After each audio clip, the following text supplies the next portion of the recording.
time with Dad. This is my favorite story time. Under the bed in my secret fort, and I'm gonna read. Oh, what's up? Welcome, Pinocchio! Hi, hello! Konnichiwa! Let's meet Pinocchio! You ready? Pinocchio! This is a very special reading for all the boys and girls, all the kids in Italy. Ciao! Ciao, everyone! And for all the boys and all the girls in the entire whole wide world. That's so many of us. That's right. You ready? So this is the story about Pinocchio. Have you ever wondered if wishes really do come true? Well, they do. And I, Jimmy Cricket, have seen it happen. Let me tell you about it. One starry night in my travels took me to a tiny shop owned by Geppetto, the woodcarver. What's a woodcarver? Well, it's a guy that makes things out of wood. Have you ever seen cool little wooden animals and stuff? That's what Geppetto, the Italian woodmaker, did. So Geppetto was working on a puppet that looked exactly like a little boy because he didn't have any children. So Geppetto, the gentleman, the Italian woodmaker, put the last dab of paint on the wooden boy puppet. He put eyes and eyebrows and a nose and a smile, and then he put on a bow and suspenders and shoes and a hat. Oh, he looks so cute like a little boy. So Geppetto took Pinocchio down off the workbench and danced. And the little puppet danced all across the wooden floor when he pulled on his strings. That's so cute. Look at the little puppet go. He's raising his hands up to the right. He's raising his hands up to the left. And he's marching his little feet. Everyone raise your right hand up. Raise your left hand up. Raise your right foot up. Raise your left foot up. Everyone dance to the right and left, because that's what Pinocchio was doing. And Figaro the cat wasn't sure that he liked the little new puppet boy who clumped and clattered all around the shop, but Geppetto was lonely and he liked his little Pinocchio very much. Figaro wouldn't mind if he got some attention, the cat. Just before going to sleep, Geppetto looked out the window into the starry night. Oh, look, Fiergo! That's the cat. The wishing star. Do you know what I wish for, Fiergo? I wish that my little Pinocchio might become a real boy. And with that, Geppetto drifted happily off to sleep. A very nice thought, I said as I settled down to bed in an empty matchbox. But wishes like that never come true. Everyone make a wish. Everyone make a wish. What do you wish? Look out the window and wish, wish, wish. Do you have your wish? I have my wish. Yay! Does everyone have their wish? I know what I'm wishing for. Okay, so moments later, the room filled with light, and there stood a beautiful blue fairy. She tapped Pinocchio with her magic wand. Shoo, shoo, shoo. The little puppet made a pine wake. The gift of life is thine. Then Pinocchio moved. I can move! I can talk! How is this possible? La, la, la, la, la. Because tonight Geppetto wished for a real boy. The puppet turned into a real boy with the magic of the blue fairy. Geppetto's a real boy? How? But remember, Pinocchio warned the blue fairy, you're not a real boy yet.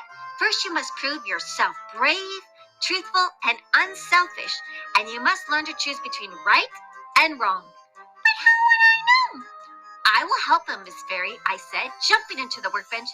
In that case, Mr. Cricket, I appoint you Pinocchio's conscience. And with that, she vanished. So that's me, Jimmy Cricket. I am Pinocchio's conscience. He needs to know from right from wrong. So that's how I came into the story, my friends. Oh, the boy needs to know right from wrong. So when Geppetto woke up and saw Pinocchio walking and talking, he was amazed. It's my wish come true. Oh, Pinocchio, my boy, I am so happy. Me too, Father.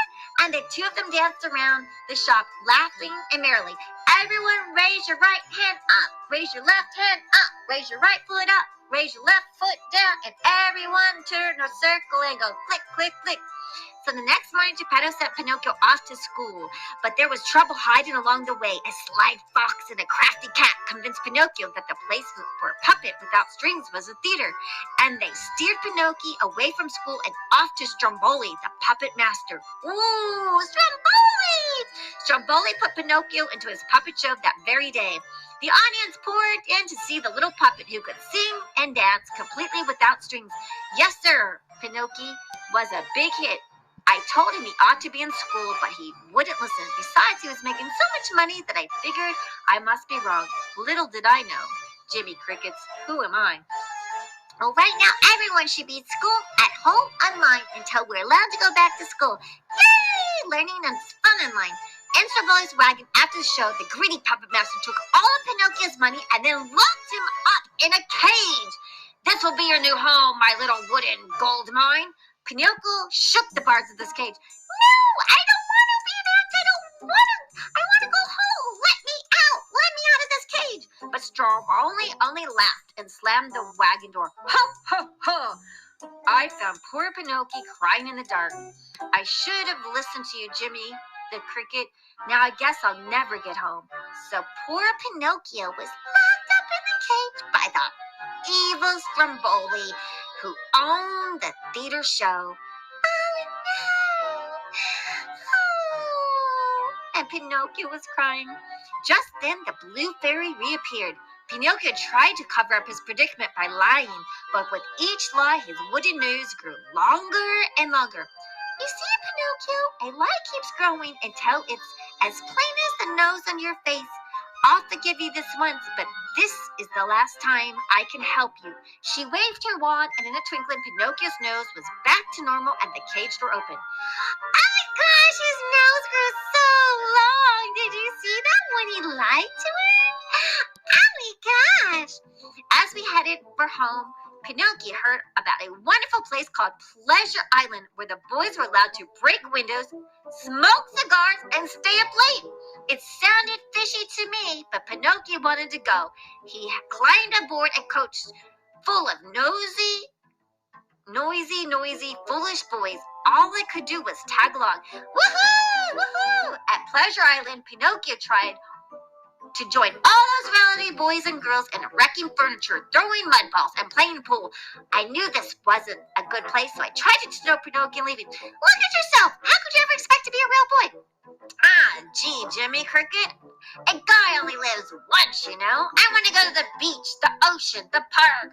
All right, stay. Make a fool of yourself. Then I left. As I headed back for the boat dock, I noticed some sinister men herding frightened little donkeys into crates.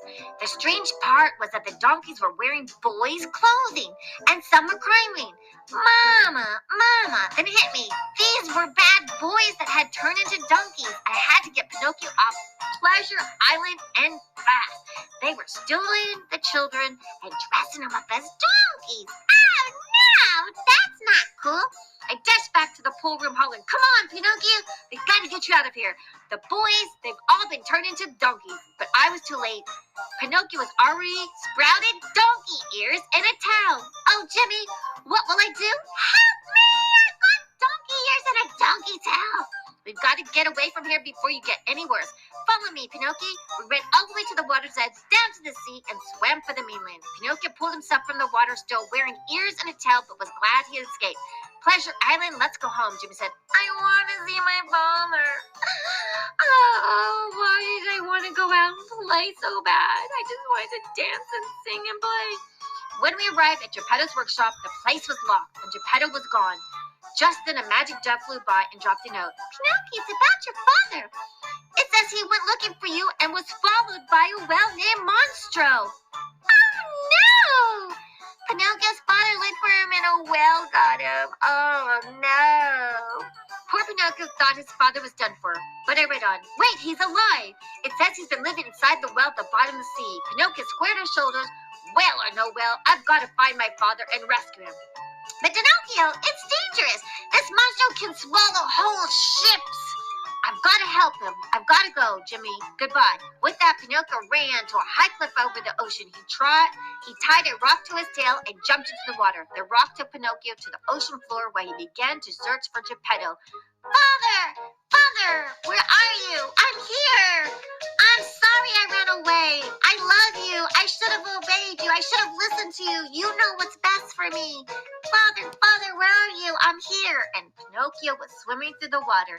Pinocchio's search wasn't long. Monstro was busy swallowing up tuna fish for a meal, and Pinocchio swept into Monstro's big belly with the fish, his mouth open wide, and Pinocchio was swept right inside the big whale's mouth. Geppetto was surprised. Pinocchio, my boy, I'm so happy to see you. Me too, Father. I've come to save you. No, Pinocchio, there's no way out. Monster only opens his mouth when he's eating. Then everything comes in. Nothing goes out. Even the cat was there. Meow, meow. So they were all trapped in the belly of the whale. Oh, no! What can they do? Suddenly, Pinocchio had a tremendous idea. Father, we'll build a big fire and the smoke will make Monstro sneeze. Pinocchio and Geppetto started a blaze and then climbed onto a raft while the smoke curled up towards Monstro's nose. The giant whale sniffed and snorted. Oh, oh, oh, achoo! The smoke whirled, the sneeze, and then they sailed right out of that big whale's mouth. Pinocchio and Geppetto have escaped safely, but Monstro was angry and was being tricked. He raced toward the tiny raft with a terrified look in his eyes. Roar, roar! Geppetto and Pinocchio hurriedly used the oars to try to get their raft to go to shore. Paddle, son, he will crush us. Come on. Monstro dove underwater and then came up fiercely underneath the raft. Pinocchio and Geppetto were thrown into the air as the raft broke into 1,000 pieces. Geppetto floundered helplessly as he watched the furious whale turn back. Look out, my boy. Here he comes again. That whale's not giving up. Go, Pinocchio, go. Go, Geppetto, go. Go, meow, meow, go. Hurry, Father, urged Pinocchio, but Geppetto was too tired to swim anymore. I can't make it, son. Save yourself. No, Father, I won't leave you. Pinocchio grabbed Geppetto's shirt and swam bravely for shore. Just as Monstro drove with them, Pinocchio pulled Geppetto safely behind some rocks. Come on, Father, I've got you. Together we can do this. Together we can win. Together we can outsmart this. Together. Geppetto woke to find himself on the shore out of danger, but poor Pinocchio was lying deathly still in the pounding surf. Geppetto tearfully carried Pinocchio back to his workshop and laid the motionless puppet on the bed. Pinocchio, oh no! Suddenly, we heard the blue fairy's voice. Pinocchio, you've proven yourself brave, truthful, and unselfish. Awake! Pinocchio sat up to find himself changed into a real boy. Bursting with joy, he and Geppetto danced about the workshop. Put your right foot down. Put your left foot down. 1, 2, 3. Turn around. Put your right hand up. Put your left hand up. And just stomp, stomp, stomp, and do a circle. They danced happily ever after and enjoyed laughing and dancing and being with your mom or your dad or your friends. And it was so cool. He turned into a real boy. The end. I hope you liked it. Yeah, and thank you for being our friend. Hit the like buttons, give us 5 stars, the nice review, and please subscribe to our YouTube channel. It's in the links. And if you'd like to support the podcast, buy us coffee, Sneakies, or even buy a book from Sir Herbert Sneakies collection. Thank you so much for making us a top kids podcast. We're ranked #1 all around the world. Oh my gosh, top 1%. Thank you, everyone. Thank you for being our friend, Jack the Bear, Lady Twizzles, and Merlin Aber. Happy New Year, everyone. You're the best friend ever.